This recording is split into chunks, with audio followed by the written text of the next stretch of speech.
برادران ملت اسلامی، السلام علیکم ورحمۃ اللہ وبرکاتہ۔ دوستو، آج ماہ رمضان المبارک کا تیسرا عشرہ شروع ہو گیا ہے، عشرہ آزادی۔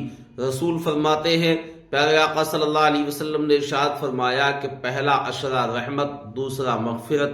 تو عشرہ رحمت رخصت ہوا، عشرہ مغفرت بھی رخصت ہو گیا ہے، عشرہ آزادی آج شروع ہو چکا ہے۔ عشرہ آزادی کا آج پہلا دن ہے، یعنی رمضان المبارک کی 21 تاریخ ہے۔ آج 21واں روزہ ہے۔ مولا کائنات، داماد رسول، حسنین کریمین کے والد، خاتون جنت فاطمۃ الزہرا رضی اللہ تعالی عنہا کے شوہر، امیر المؤمنین خلیفۃ المسلمین حضور سیدنا حضرت علی کرم اللہ وجہ الکریم کا یوم ولادت ہے۔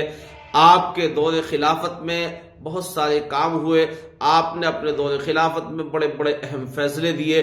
آپ کے دور خلافت میں ایک خاتون آپ کی بارگاہ میں حاضر ہوتی ہے، اس کو اس کے بھائیوں نے اکسا کر تیار کر کے بھیجا، اور اس نے آ کے ایک اپنے بیٹے کے تعلق سے مقدمہ دائر کیا، فرزند کے لیے کہا کہ یہ میرا بیٹا نہیں ہے۔ اس نے اس کی فرزندی سے اقرار کر دیا۔ اس بیٹے نے کہا، نوجوان تھا، کہا، اے مولا کائنات، اس خاتون نے، میری والدہ نے 9 ماہ مجھ کو پیٹ میں رکھا، اپنے شکم میں رکھا، مجھ کو جنم دیا، مجھ کو پیدا کیا، پیدا کرنے کے بعد 2 سال مجھے دودھ پلایا، اور اس نے میری خدمت کی، پرورش کی۔ آج میں جب جوانی کو پہنچ گیا ہوں تو اس نے میری فرزندی سے انکار کر دیا ہے، اور یہ کہہ رہی ہے کہ تو میرا بیٹا نہیں ہے۔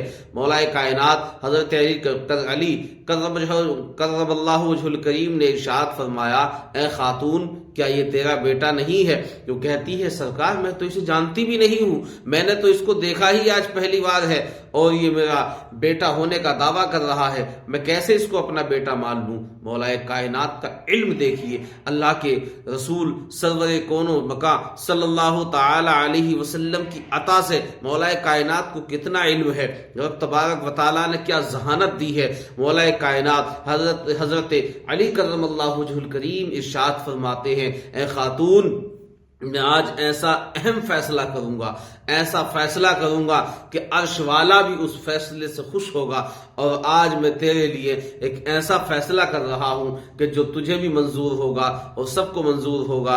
اگر یہ واقعی تیرا بیٹا نہیں ہے تو جا، میں اتنے مہر کے ساتھ تیرا عقد اس نوجوان سے کرتا ہوں، جا، اس سے میں نے تیرا نکاح کیا، اور نکاح کے بعد تو اپنے گھر جا، اور گھر جانے کے بعد اس حالت میں آنا کہ تو غسل جنابت کر کے آ، اس سے صحبت کے بعد غسل کر کے میری بارگاہ میں حاضر ہونا۔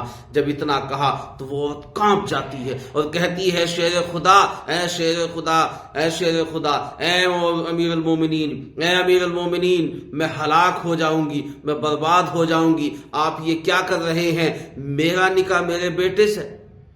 جب یہ سنا تو مولا کائنات کہتے ہیں کہ تو کہتی تھی یہ میرا بیٹا ہے ہی نہیں، جب یہ تیرا بیٹا نہیں ہے تو پھر میں نے تیرا اس سے نکاح کر دیا ہے۔ وہ عورت کانپ اٹھتی ہے اور کہتی ہے، شیر خدا، میں اس کام کے لیے بالکل تیار نہیں ہوں، بلکہ حقیقت یہ ہے کہ جس سے میں انکار کر رہی تھی، میں سچ بولتی ہوں کہ یہ میرا ہی بیٹا ہے، میں ہی اس کی ماں ہوں۔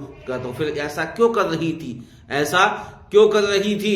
تو اس عورت نے کہا کہ میرے بھائیوں نے مجھے کچھ لالچ دیا، مجھے کچھ درہم و دینار مال و دولت کا لالچ دیا، اور لالچ دینے کے بعد مجھے اس بات پہ آمادہ کیا تھا کہ اس کی فرزندی کا انکار کر دے، اسے اپنا بیٹا ماننے سے انکار کر دے تو ہم تجھے یہ دیں گے، یہ دیں گے۔ دوستو، اور جب آپ نے یہ مسئلہ میرے سامنے لا کے کھڑا کر دیا نکاح والا، تو میں اپنے بیٹے سے نکاح کیسے کر سکتی ہوں؟ میں اپنے بیٹے کے ساتھ یہ پاپ کیسے کر سکتی ہوں؟ اس لیے آپ کے ایک فیصلے نے مجھے، میری آنکھیں کھول دی ہیں، مجھے جو ہے جگا دیا ہے، اور میں اپنی فرزندی سے جو انکار کر رہی تھی اپنے بیٹے کی، اب میں اقرار کرتی ہوں یہ میرا ہی بیٹا ہے۔ کہا، تو جب تیرا شوہر ہے، بیٹا ہے، تو اس کو اپنے گھر بیٹا بنا کے لے جا، اور بیٹا نہیں ہے تو میں تیرا نکاح کرتا ہوں، اس کو نکاح کر کے لے جا۔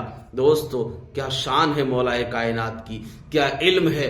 جب آپ بولے تو فیصلہ نکھار دیا ہے، تمام جھنجھلاہٹ کو، تمام جھنجھٹوں کو دور کر دیا ہے۔ اسی لیے کسی نے کہا تھا کہ خاموش ہے تو دین کی پہچان